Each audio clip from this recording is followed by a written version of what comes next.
मैं दिसंबर व्यवसाय का आचार्य रामनगर राज्य का निवासी। आज हम संयुक्त राज्य अमेरिका की संघीय व्यवस्था के बारे में करेंगे।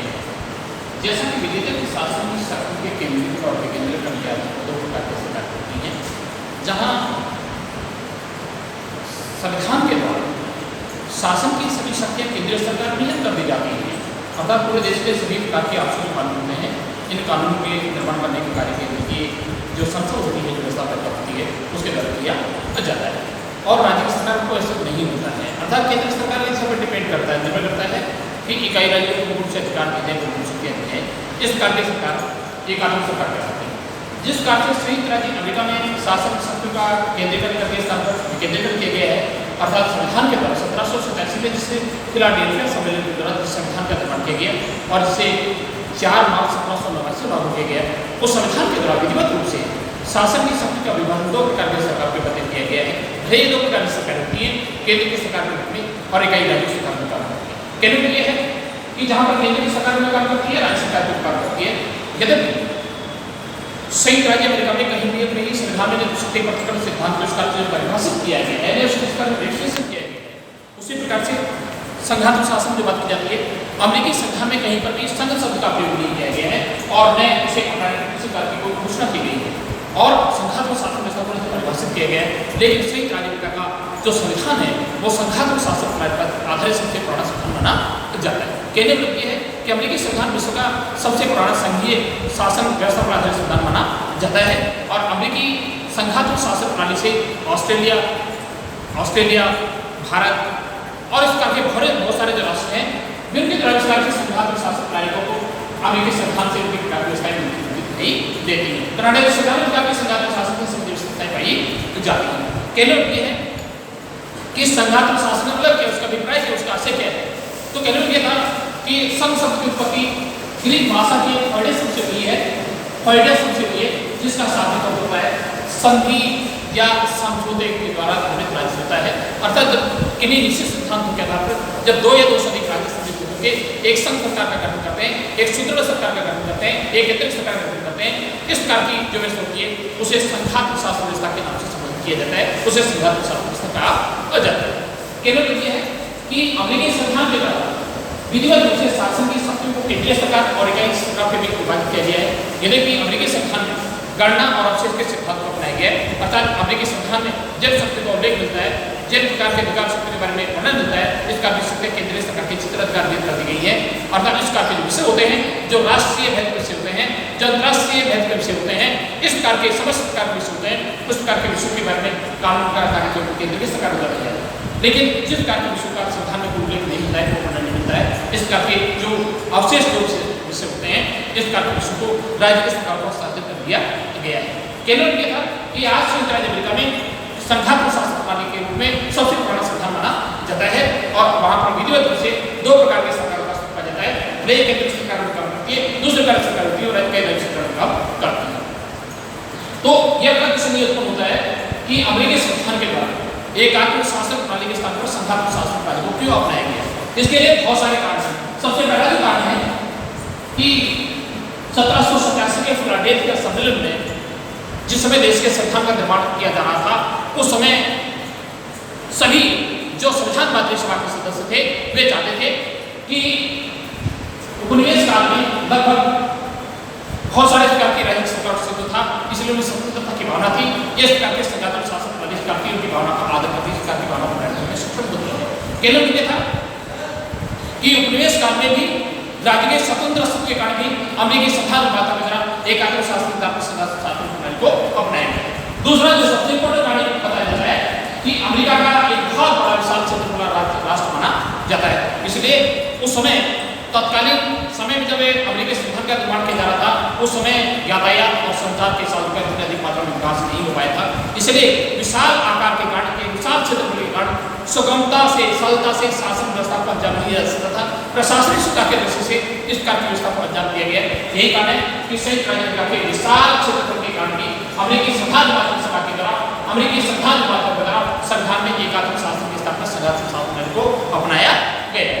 तीसरा सबसे इंपॉर्टेंट जो कारण है, दलीय जो व्यवस्था जो पॉलिटिकल पार्टीज है उसके कारण भी अमेरिका में संघात्मक शासन प्रणाली को अपनाया गया है। 1787 के फिलाडेल्फिया सम्मेलन में भाग लेने वाले सभी जो प्रतिनिधि थे, लगभग 13 इकाई राज्य प्रतिनिधियों की तरह भाग लिया गया था। ये सभी हैमिल्टन से और इस प्रकार से हैमिल्टन से और ब्रिटिश से बहुत अधिक प्रभावित थे। इसलिए उनको चाहते थे कि एक सुदृढ़ शासन प्रणाली स्थापित करने के लिए संघात्मक शासन प्रणाली का होना अत्यंत आवश्यक माना जाता है। इसलिए मेडिसन और हैमिल्टन के कारण भी आज अमेरिकी संविधान में संघात्मक शासन प्रणाली को अपनाया गया। इसके ये लगभग एक बात बताई गई है। अगली बात की जाती है कि संघात्मक शासन प्रणाली के संघीय राज्य के निर्माण में कौन सी शासन होनी चाहिए, कौन कौन से तत्व होने चाहिए। तो उसी राज्य में संघात्मक शासन प्रणाली सफल हो सकती है जिसमें निम्नलिखित विशेषताएं होनी चाहिए। नंबर 1, भौगोलिक स्थिति। भौगोलिक स्थिति ज्योग्राफिकल परिस्थिति है, उस पर डिपेंड करता है कि किसी राज्य में संघात्मक शासन प्रणाली सफल होगी या नहीं होगी। केवल ये था कि भौगोलिक स्थिति से संग रहने वाले राज्यों की जो ज्योग्राफिकल पोजीशन होती है, जो भौगोलिक स्थिति होती है, इस कारण की स्थिति होनी चाहिए कि वे सभी राज्य आस-पास होने चाहिए।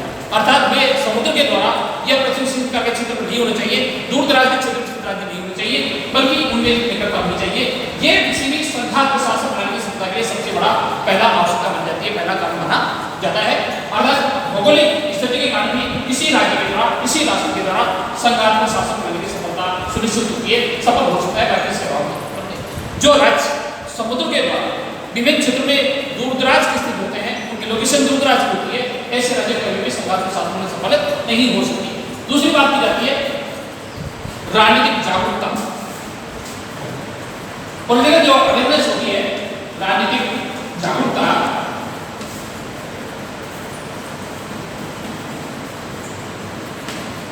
कहने में यह था कि किसी भी राष्ट्र में, किसी भी देश में संघीय शासन प्रणाली के समर्थन के लिए जरूरी है उस देश की जनता में इतनी राज्य से प्रवक्ता होनी चाहिए, उन्हें जागरूक होनी चाहिए, उन्हें इतनी चेतना होनी चाहिए कि उनके अंदर सशक्त शक्तिशाली बनने में एक आर्थिक इच्छा होनी चाहिए, भावनाएं होनी चाहिए और इस बात की जो आदेश उनके पालन करने की व्यवस्था होनी चाहिए। क्योंकि जब इस राष्ट्र की जनता में पॉलिटिकल अवेयरनेस नहीं होती है, राजनीतिक जागरूकता नहीं होती है, राजनीतिक चेतना अगर जागृत नहीं होती है, इस बात की नहीं बढ़ जाती है, उस देश को कभी भी संघात्मक शासन प्रणाली सफल नहीं हो सकती।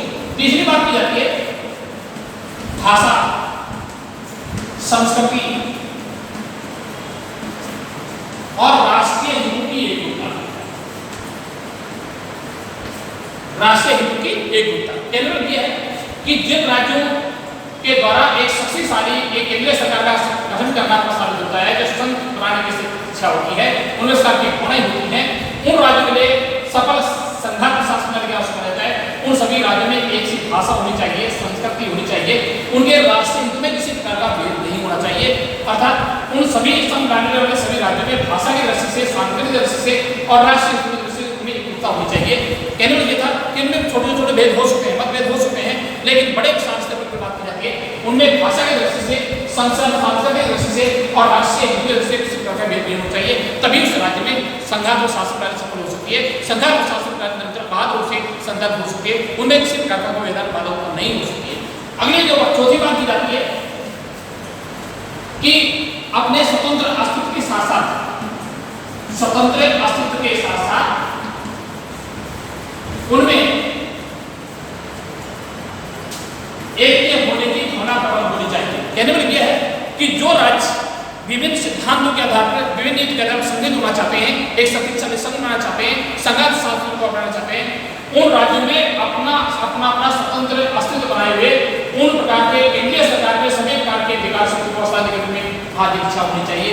इस कार्य में एक होना चाहिए, तभी राष्ट्र में सफलता हो सकती है, तभी देश में शासन बाकी नहीं हो सकता है। तो ये प्रकार की बहुत सारी बातें बताती हैं। उस देश में सर्वोच्च न्यायालय स्वतंत्र न्यायालय होना चाहिए, इकाई स्वतंत्रता होनी चाहिए, जो स्वतंत्र राज्य हुए हैं अर्थात किसी दूसरे राष्ट्र के बाध्य नहीं हुए हैं। इसलिए ये बहुत सारे कुछ व्यवस्थाएं की जाती हैं जिनके आधार पर शासन में संघात्मक शासन प्रणाली का सफल हो सकता है। आइए आज हम बात करते हैं संयुक्त राज्य अमेरिका में संघात्मक शासन प्रणाली को व्यवस्थाएं पाई जाती है। पहली बात है संविधान की सर्वोच्चता। संविधान की सर्वोच्चता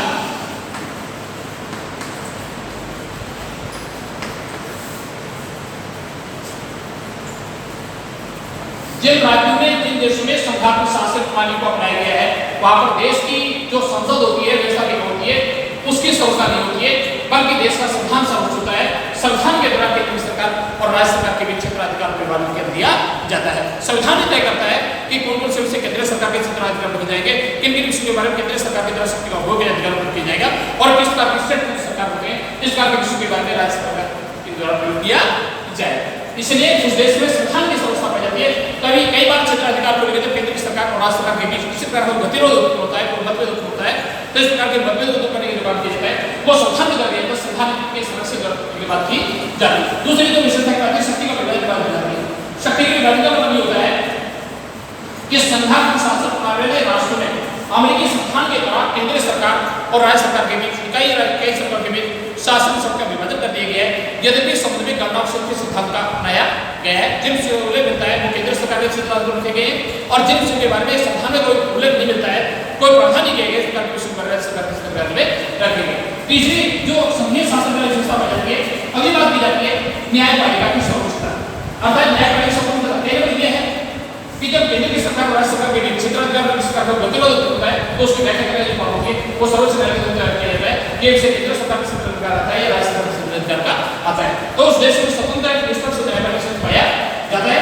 और अगली बात यह डबल सिस्टम दोहरी नागरिकता डबल सिस्टम होता है कि जो जब राज्य में संविधान को शासन प्रयोग करता है यदि भारतीय संविधान का फर्ज माना जाता है, अमेरिकी संविधान में देश के प्रत्येक नागरिक को 2 नागरिकता प्रदान की गई है।